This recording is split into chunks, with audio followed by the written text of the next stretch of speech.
เมยสุงค่ะเมื่อได้เป็นวันที่2เดือนธันวาคมที่8ปี2026ในตอนในข่าวใส่มาขอมีข่าว2ตอนเดี๋ยวมาเปิ้นเผาค่ะออนตั้งเปิ้นได้ก็เข้ามาถ่อมด้วยข่าวโขในค่ะมีหมวนเจ้าหมวนจ้างหมังจื้อมีลวงกินเกี่ยวหลอกกอกพ่องข้าวเขาว่าเมื่อวันที่1เดือนธันวาคมที่8ปี2026ในมีข่าวง่าวออกมาว่าตั้งฝ่ายภูมิพลพรเขากดทัดทบหันหมวนเจ้าหมวนจ้างจุ่มหนึ่งค่ะมีลวงกินเกี่ยว หลอกก็กันไหนค่ะเมื่อเหลียวในไหนก็ไม่ไหวสักเศษหลักฐานมันกำพองเย้าอำว่าได้เป็นแคบหางลวงโต่งหนึ่งป้าเจมลายจือป้าเจมลวงใจตื้อโลดก้าวสังว่าเจอในเฮ็ดจังไหนคะเนาะ เขาเจ้าเนี่ยก็มีก้าสุนโตเนี่ยค่ะเอามาเจอก็จะเป็นก้าเล็กมาเจอก็เป็นก้าใหญ่เฮ็ดจังได๋นะเลยฮู้ว่าม่วนเจ้าม่วนจ้างอันมีรวงเกี่ยวข้องตรงเรื่องกินเกี่ยวหลอกกอกในมีเจมม่วนเจ้าม่วนจ้างในวัดในเกียงค่ะโฮมป้าถึงเจ้ากวนวัดจังไหนป้าเทียงลูกกวนยาวเนี่ยค่ะเขาเจ้าเนี่ยก็ได้มีรวงคินกันค่ะเนาะ กว่าทบกันที่นั่นที่นั่นที่วัดนั้นวัดไหนกว่าที่คลองลือกุฏิค่ะก็กินเกี่ยวหลอกกอกจอมกันน่ะค่ะเลยฮู้ว่ากำนำเขาเจ้าได้ก็เตฮอกากว่าหั่งก้วยหมาเจ้อก่อนนางแก็บค่ะเนาะอันเป็นการับจ้างและจังได๋แน่ค่ะนะเขาเตอำห้องก้นฮอกาเขาส่งปันแนวย้อนก็เพราะว่าโกว่าข่าวมันได้หลุดออกมาเฮ็ดจังไดค่ะ ล่วงกินเกี่ยวหลอกก็อันของเขาเจ้าได้ก่อไหนยังมีร้องห้องป้ากนเอนเตอร์เทนในมาลุมลาโดยถึงป้าเทียงลูกก่อนน่ะค่ะครบทอบหันป้านำเมาปิยาอันเจไว้ดีในตู้เย็นว่าสังว่าจังไหนเฮไหนอ้อม เฮียก็ไล่ฮู้ว่าเขาเจ้าเนี่ยก็ยังมีลวงถ่ายแคบหางลงตีในกรุ๊ปเนื้อสื่อตรงก้นว่าสังว่าจังไหนป้าเถียงค่ะถึงตีแคบหางเนี่ยมันหลุดออกมาเมื่อเหลียวตั้งฝ่ายผู้ใหญ่ก้นลงเขาในก่อนไล่รับผู้ลวงในเหย้าในอ้อ ยามมีอันก้นเอนเทอร์เทนค่ะที่อันถูกย่า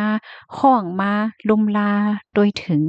ในหนาปยก็มีลวงให้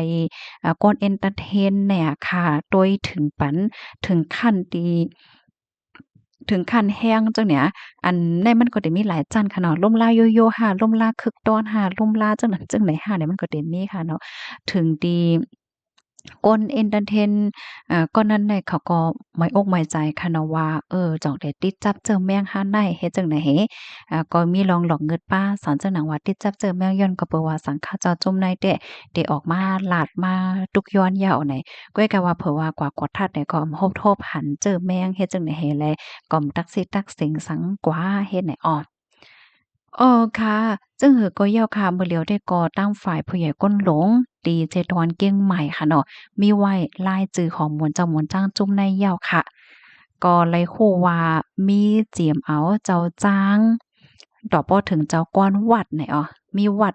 เป็นที่วัดที่ไหลพองว่าจึงหือในมื้อเหลียวในตั้งฝ่ายผู้ใหญ่ก้นหลงเขาเพิ่นก็มีไว้ซักเสร็จหลักฐานมันกำพองยาวน่ะค่ะพี่น้องเฮาข่าวหันข่าวเงาอันในถ่อมข่าวเงาโหแนวหันถึงจึงหือพอง เนาะก็จังหือเฮาค่ะก็สึกไปด้วยกว่าเที่ยงค่ะเพราะว่ามีรองเคิมหนาจังหือก็เตรียมว่าสึกเป็นแพกว่าเที่ยงข้อมูลตอนในคาลิปิมาที่ห้องการข่าวเกี้ยงใหม่ออกไว้ค่ะเมื่อเหลียวในเลยสิว่าข่าวเกี้ยงใหม่ก็ยังกล้าข่าวใหญ่ที่ในเมืองไทยหลายๆห้องการเปิ้นก็เปิ้นแพ้เหย่าเนี่ยค่ะนะเฮาค่ะไปด้วยรองเคิมน้ามันกว่าค่ะเนาะมังเจอพี่น้องได้มาเจอได้ก็อ่อนกันไว้ใจค่ะเนาะว่าอ่อปอไม่ใจว่นว่าแต่ก็แล้วเต็มมีป้า สังฆาราหันใต้หนังเก่าคายโยเนาะในเนาะอำเล็กกับหลีแตกเพราะว่ามีแต่อะโลยมันได้ตึกคึกตรงวงกว้างๆแทงโยโย่เฮ็ดไหนมาเจอก็อ่อนกันไว้ใจว่าอยู่เฮ็ดจังไหนคะนะจึงมื้อเหลียวได้ก็อันมีข่าวงาออกมาจากเมื่อไกที่เฮาคาดถ่อมก่อนนั้นก้วยจื้อเสียงว่าจื้อวาดว่ามันไปออกมาเตอเนี่ยค่ะค่ะจึงก็เฮาไปด้วยกว่าแทงค่ะเนาะอันแค่ปันฟ้างแทงตอนหนึงแต่มื้อเหลียวในค่ะนะรายละเอียดในมันละเอียดค่ะเนาะกับปานสื่อ กับปัน social media มันเฮิงเลยแดบางป้อมังไรเนี่ยเป็นก้นคู่จักกันเนาะก้นกว่าจ้อมกันมาจ้อมกันในมาเจ้าก็ยุ่มใจในก้อยกำว่าไรแหละเนาะบางป้องในป้อเปิ้นถ่ายคลิปถ่ายวิดีโอเฮเปิ้นแพร่เนี่ยก็ข่าวมันก็โคออกมายาวเฮ็ดจั่งเนี้ยเนาะกำนั้นแลเมื่อว่าได้เฮ็ดได้สร้างหังในมันก็ฟังไว้ในก็เลยเลอเซเปิ้นเนี่ยค่ะเนาะค่ะ ลูกดีข่าวง่าโหนได้เห็นและกำไรเข้ามาถ่อมด้วยข่าวแทงโหนหนึ่งค่ะเพราะว่าลาดเกี่ยวเลยลวงลุกไปแลแม่โผเนี่ยจึงเฮาก็ได้ใกล้ๆเลยยินข่าวเงาเนาะว่าแม่นกันว่าจังหวะจังไหนอะเนาะในก็เมื่อวันที่1เดือนธันวาคมที่8ปี2026ข้าวยามกลางใน9:15นนั้นผมมีปนพรห้องเพลงฉลองใจดอนภูเก็ตและรับตึงรัดว่ามีลองเฮ็ดดีกันที่เฮิรนหลังหนึ่งที่ในฉลองจะเว้งเมืองใจดอนภูเก็ต ไว้หลังเสร็จแล้วรับตึงรัดยอก็เลยลงเปิ้นเตเสียกว่ากดทัดด้วยค่ะก็เลยกว่าครบทบหันครับโตนางสาวจันทราอายุและ74ปีนอนรู้สึงสาใจเว้ยอยู่เลยต้องไล่ถามเสิเลยฮู้ว่าเมื่อแต่มันในเด้นั่น อ่